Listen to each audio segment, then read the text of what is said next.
आज हम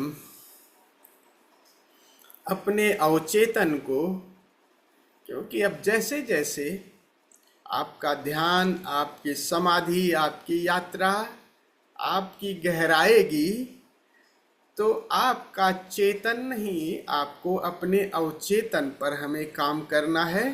क्योंकि अवचेतन ही अगर राजी हो जाए तो बात बन जाती है। मन हमारे साथ, और मन का जो 88% हिस्सा है वो अवचेतन है। तो जो भी अभी हम निर्णय और संकल्प लेते हैं वो गहराता इसलिए नहीं है कि वो 12% से संकल्प लेते हैं, तो उस 88% की सारी साधना है ताकि वो पूरा पूरा हम पूरे पूरे संकल्प से भर जाए। पूरे संकल्प का मतलब पूरे डीप में, अवचेतन में जाकर के किसी भी संकल्प को लें, तब वो पूरी होता है। क्योंकि अस्तित्व भी तब साथ देता है। हमारा जो पूरा अवचेतन की यात्रा है ना, वो पूरी प्रकृति से हम आए हैं और प्रकृति से जुड़े हुए हैं। जैसे ही अवचेतन में जाके हम पुकार देते हैं तो प्रकृति भी हमारा सहयोग करती है, वो पुकार वहां तक पहुंचती है। तो आज हम बहुत प्यारी विधि है, और वो पुकार कैसे पहुंचेगी? पहले हम उस अवचेतन में जा कर के, भाई अवचेतन में अगर हम बहुत लंबे समय से नहीं गए हैं तो बड़ा कचरा है, बड़ा धूल है। कितनी यात्रा आए हैं हम, पिछली यात्राओं में क्या क्या सब कुछ नहीं कर पाए, या कुछ कुछ जो नहीं हो पाया उसे जा करके फिर से अवचेतन को उघाड़ना है और उसको जानबूझ करके कर देना है। और फिर ताकि वो निकल जाए, हमारा अवचेतन में पूरा एक प्रकाश आ जाए, फिर हम उससे जो भी निर्णय लेंगे वो पूरी पूरी गहरे प्रवेश करेगा। तो आज हम ओशो की बहुत प्यारी विधि है no mind meditation. No mind का दो अर्थ हुआ, एक तो कि जहाँ निर्विचारता घटित हो जाए, ये भी हो जाएगा। और नो माइंड का मतलब है कि अब यहाँ पे जो भी आप करेंगे वो माइंड का हिस्सा, ये जो चेतन मन का हिस्सा है वो नहीं रहे। तो अचेतन का हिस्सा में क्या है? अचेतन में आप पता नहीं किस ग्रह के वासी रहे हैं, पशु रहे, पक्षी रहे, जो भी रहे, तो उनकी भाषा, और पिछले ग्रह में जो भी रहे वो भाषा आपको यूज करना है उन्हीं तरह।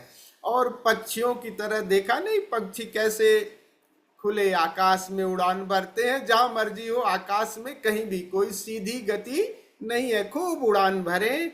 और पशुओं की तरह जैसे नहीं, पशु देखिए मैदान में कैसे कुलाचे भरते हैं, उछलते कूदते हैं। और ये सब शुरू हो जाएगा आपको। तो जो सारी सभ्यता है, संस्कृति है, ये सब आप 40 मिनट के लिए बिल्कुल छोड़ दीजिएगा। एक साहस करिएगा, एक अवसर है। If you want to go deeper, तो ये अवसर है। 40 मिनट्स में वो सब कुछ उलीच दीजिएगा, चाहे मुद्राओं के माध्यम से, अगर आपके पास ये उपलब्ध है कि आप चीख भी चिल्ला सकते हैं, नहीं चीख चिल्ला सकते तो मुद्राओं के माध्यम से निकाल दीजिएगा, बट निकाल दीजिएगा पूरा 40 मिनट में सब कुछ, ताकि भीतर का अवचेतन बिल्कुल साफ हो जाए। और ध्यान रखिएगा, चेतन वाले पार्ट को उस समय शांत रखिए। चेतन का मतलब है उन विचारों को, उन शब्दों को नहीं लाना, वो शब्द नहीं लाना जिनको चेतन सुने और उनके अर्थ लगाने लगे। तो ऐसी भाषा का उपयोग करना है। और चीखना चिल्लाना तो पशु भी करते हैं, चिड़िया भी बोलती ना चाऊ चाऊ चाऊ, तो वैसे चाऊ चाऊ बोलिए। या कुत्ते की तरह, अगर जैसे कुत्ते जैसे बोलते हैं उनकी भाषा, जानवरों की भाषा, बर्ड्स की भाषा, ये सब निकलेगी। जैसे ही आप धारा प्रवाह बोलना शुरू करेंगे तो विभिन्न मुद्राओं में आप बोलना शुरू करेंगे। अब जैसे मेरी अपनी निकलती है, ऐसे निकल जाता हो, अपने आप निकल जाएगा, आप शर्माइएगा नहीं। और बंद कमरे में ये जितना आप निकाल देंगे, आप देखेंगे कि आपकी ऊर्जा सहज ही, बिल्कुल सहज हो जाती है। और ये ऊर्जा सहज ऊर्ध्वगामी होगी, क्योंकि जैसे ही अवचेतन क्लीन होता है तो पूरा प्रकृति आपको ऊपर ले जाने के लिए तब सहयोग करती है जो आप चाहते हैं। तो 40 मिनट का ये अवसर है आज।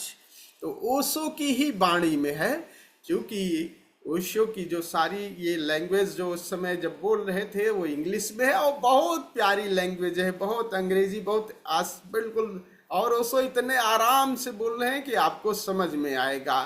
तो प्रथम पार्ट जो है जिब्रिश का है, जो कुछ आपको बोलना है वो सब बोलेंगे। द्वितीय पार्ट, तो जैसे ही ड्रम बजेगा तो वैसे ही 4 बार ड्रम बजेंगे।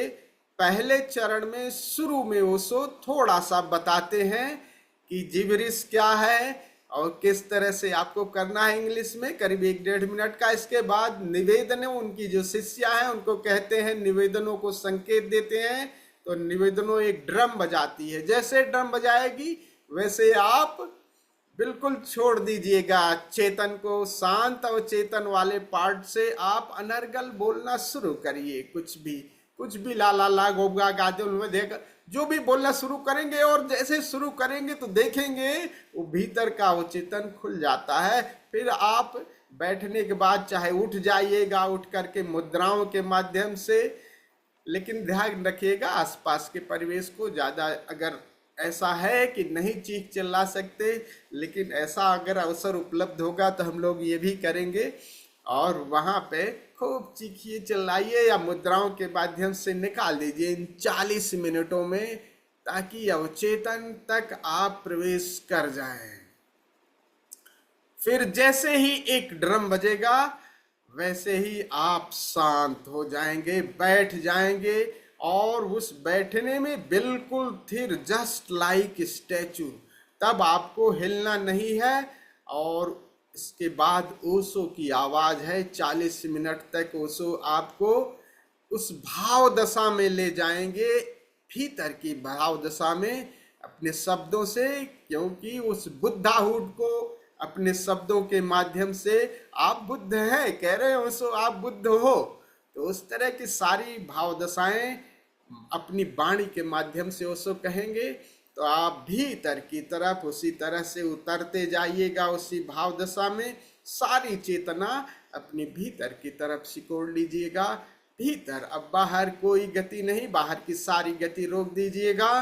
करीब 30-40 मिनट के बाद फिर एक ड्रम बजेगा, फिर जैसे कहेंगे लेट गो, छोड़ दें, तो आप बिल्कुल छोड़ दें का मतलब है कि आप बिल्कुल छोड़ दीजिएगा। इसलिए पहले से ही दूसरे चरण में आप वहीं बैठिएगा जहां आप लेट गो, जहां आप आराम से गिर सकते हैं, लेट सकते हैं, तो आराम से, ताकि, और फिर अगर गिर गए तो आप जैसे हैं वैसे ही आप गिर जाइएगा। इस जो दूसरा चरण है, उस दूसरे चरण में आप आई फोल्ड तो लगा सकते हैं, लेकिन ईयर प्लग आज नहीं लगाइएगा। नाद को इतना ज़्यादा पकड़ के आज मत रखिएगा, क्योंकि आज वॉचफुलनेस का हम प्रयोग करेंगे। तो ऐसे भी अब सब लोगों को बिना उसके भी नाद सुनाई देता है, वो भी एक ट्रिक है भीतर जाने की। चैतन्य मुख्य है, जो साक्षी चैतन्य है वही मुख्य है। तो आज हम जैसे ही ड्रम बजेगा वैसे ही लेट गो की स्थिति में हो जाएंगे, बिल्कुल छोड़ देंगे और गिर जाएंगे। फिर थोड़ी देर तक के लिए, करीब 4-5 मिनट हो सो, आपको दिशा निर्देश जारी करते रहेंगे कि आप गो डीपर और जाएं, बी वॉचफुलनेस, बी वॉचर। आप फिर एकदम जैसे मुर्दे की भांति वॉचफुलनेस, आप चुनाव नहीं करेंगे, बस मात्र दृष्टा, केवल सजग साक्षी। और ये सजगता साक्षी बिल्कुल थिर, बाहर से बिल्कुल थिर, मुर्दे की भांति, भीतर जागे हुए। तो 40-45 मिनट के बाद फिर वापस ओशो ही हमें ले आएंगे बैक। फिर हम धीरे से वापस आएंगे और उत्सव मनाएंगे, विदा होंगे।